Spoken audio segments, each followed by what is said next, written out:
You're listening to the Options Insider Radio Network. For more quality options programs, visit www.theoptionsinsider.com or search for Options Insider Radio Network in your podcast provider of choice. Listeners can also access all of our programming through our mobile app, available in iTunes and on Google Play. Don't forget to follow along with your favorite programs and submit your own questions for the hosts at twitter.com/options. Facebook.com/TheOptionsInsider or via questions at theoptionsinsider.com.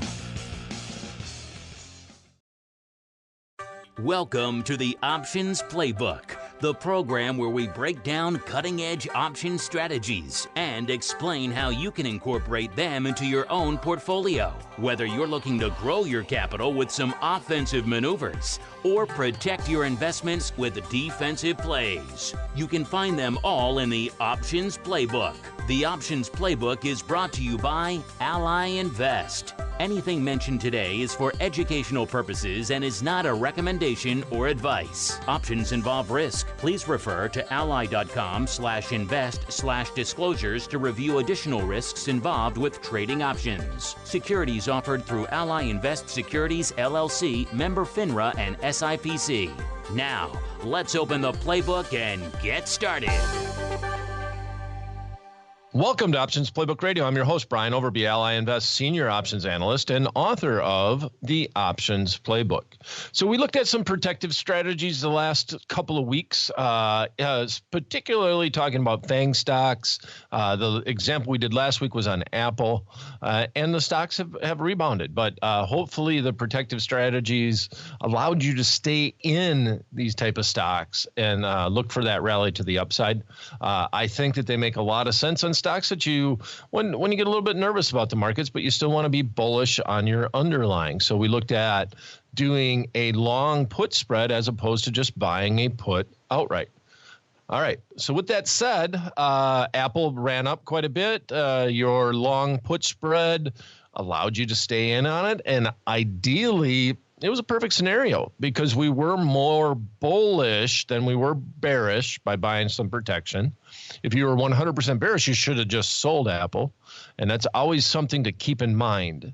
If you do any type of protective puts or protective put spreads, you really want that protection to go away. I mean, you don't want to go out and buy car insurance and say, oh, my policy is expiring, I better go crash my car. You know, that's not the scenario. You don't want to have to use it. So just keep that in mind. And with that said, we're going to move on to our trade this week. And I'm going to jump a little bit off the deep end. Options Playbook Radio is always meant to talk about the 40 different option strategies for bulls, bears, and rookies, all-stars, and everyone in between. That's basically the title of the book. And so one of the strategies that I've never talked about on the long side is just buying a straddle. We haven't looked at buying long straddles, I don't think, in the history of Options Playbook Radio. So, as always with Options Playbook Radio, nothing's meant to be a recommendation. We're just trying to learn. So our paper trade for this week, I think I found an underlying that I wouldn't mind considering a long straddle on. And the biggest thing about long straddles is that you're just paying up. You're paying a lot of time premium, and you need a fairly big move. But the stock that we're going to look at today is Boeing, symbol BA. That's B as in Boeing, A as in Apple, BA. So that stock right now, I should say we are taping Options Playbook Radio on Wednesday, June 12th, and the markets are open. So Boeing's having a rough day today, and they've had quite a few rough days. They had some good news saying that the demand for their planes is still high, but then they keep getting bad news and that the accidents in their planes that have crashed, a couple of them.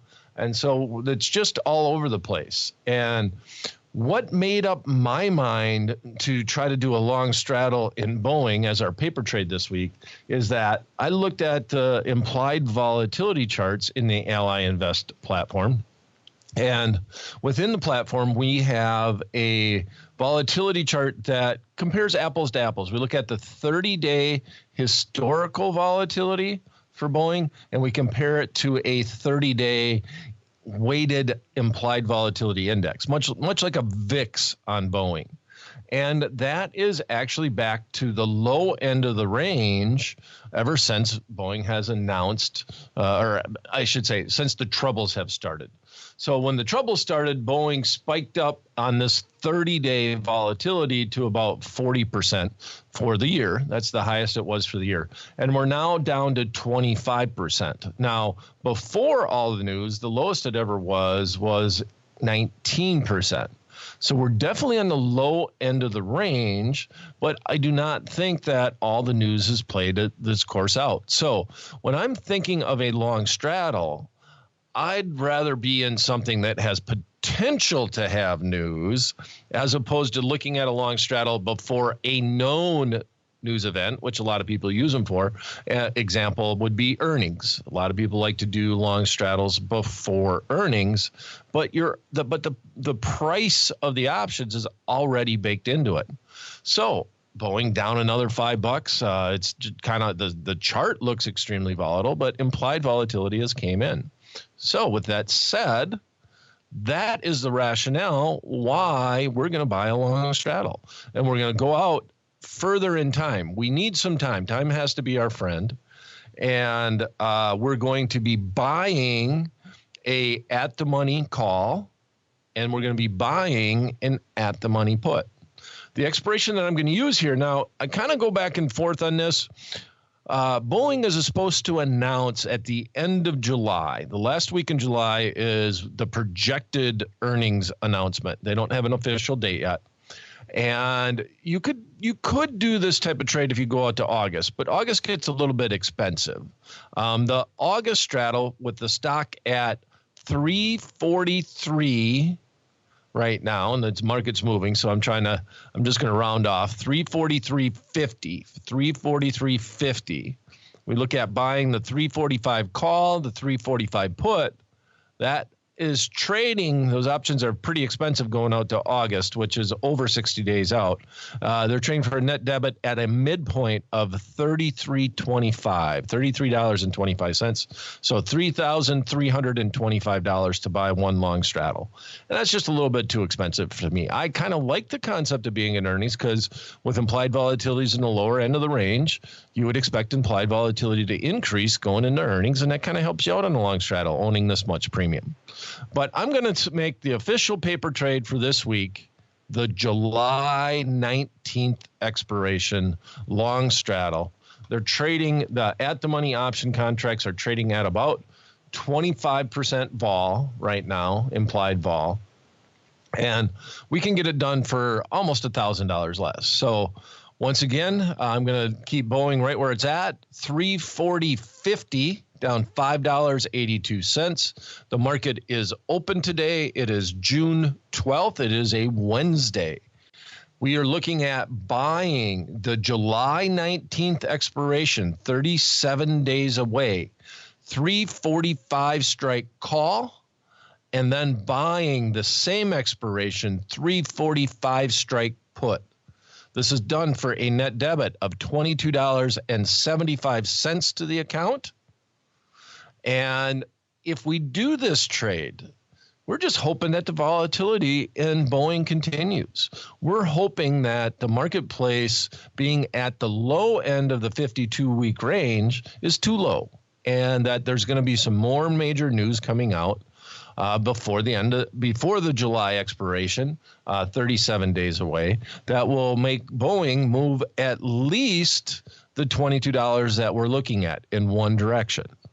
And I think that, once again, if you're ever thinking of long straddles, and I'm always looking at Options Playbook Radio as, well, let's try to find a scenario that a strategy could work. This strategy may be better than that strategy. I have no idea where Boeing's going to go, and I don't think anybody even at Boeing has any clue, because the news is driving the stock, not the fundamentals of the company. The news is much more important than the fundamentals at this point in time. So eventually it's going to play its hand, but at this point in time, we're going to do this long straddle, and we can trade. Don't feel guilty. You can trade one option in one direction. In other words, if I get a 15 to 20 point move bull from here, from 340, 350 up 15 points or more, or to the downside, down 15 points or more, I have no problem either closing out the call for a profit or closing out the put and letting the other one ride.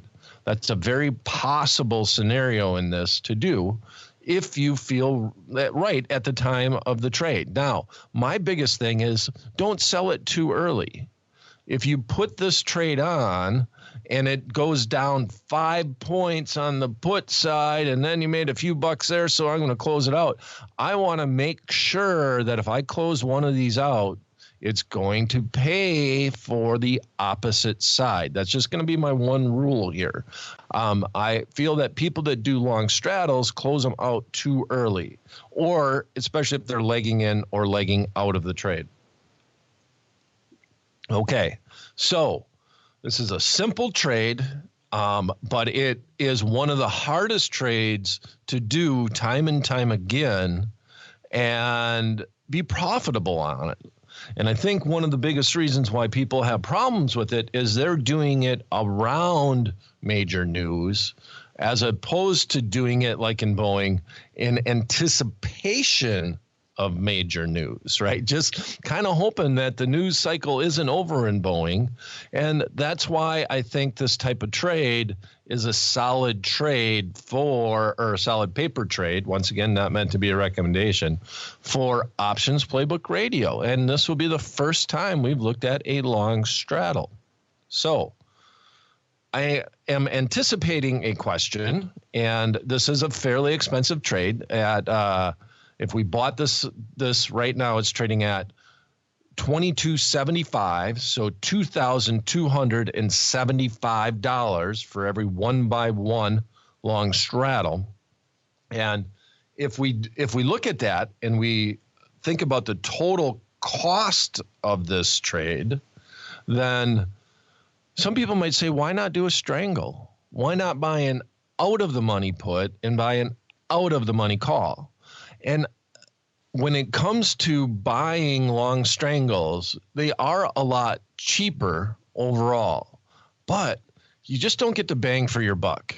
You know, the concept of a long strangle, buying out of the money just to be cheaper, you just don't get the delta. And the way that I look at a trade like this, the delta of my call, if it goes up, or the delta of my put, if it goes down, needs to get to one in a hurry, because for every dollar it goes up on the call and I'm making money, I'm losing money on the put.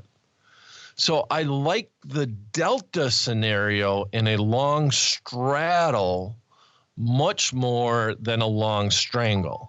So we need this scenario. We need our call delta or our put delta to get to one as soon as it can, right? Because if our call delta is at 1, it's working really hard to offset the losses on the puts and vice versa.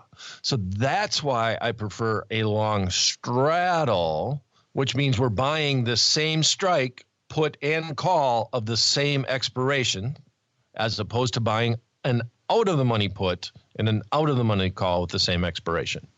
All right, so with that said, and anticipating the question of why not a long strangle as opposed to a straddle, let's do a quick summary. Right now, the market is open. It is June 12th. It is a Wednesday. Boeing today is already down $5.82. Last trade was $343.52. We are looking to buy one July 19th, 345 call, and at the same time, buy one July 19th, 345 put. The midpoint, if we can fill at a midpoint in our paper trade, is $22.75. For every 1x1 straddle, that means you're paying $2,275 plus commission to get into the trade. That is going to be your max risk, and your max profit is unlimited to the upside or substantial to the downside, only because the stock could go to zero on the downside, and there's a stopping point. And that's going to be it for this episode of Options Playbook Radio. If you have a topic you'd like us to discuss on the show, question you'd like us to answer on the program, you can send them directly to me at theoptionsguy@invest.ally.com. That's the options with an S guy at invest.ally.com. Thanks for listening. We'll be back at the same time, same place next week. Until then, may all the options you bought finish in the money and all the ones you sold finish out. The Options Playbook is brought to you by Ally Invest. Anything mentioned today is for educational purposes and is not a recommendation or advice. Options involve risk. Please refer to ally.com/invest/disclosures to review additional risks involved with trading options. Securities offered through Ally Invest Securities, LLC, member FINRA and SIPC.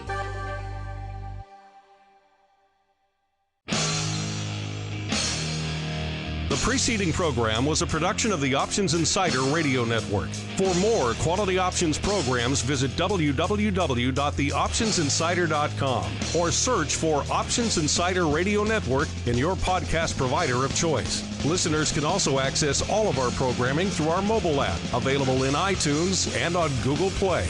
Don't forget to follow along with your favorite programs and submit your own questions for the hosts at twitter.com/options, facebook.com/theoptionsinsider, or via questions@theoptionsinsider.com.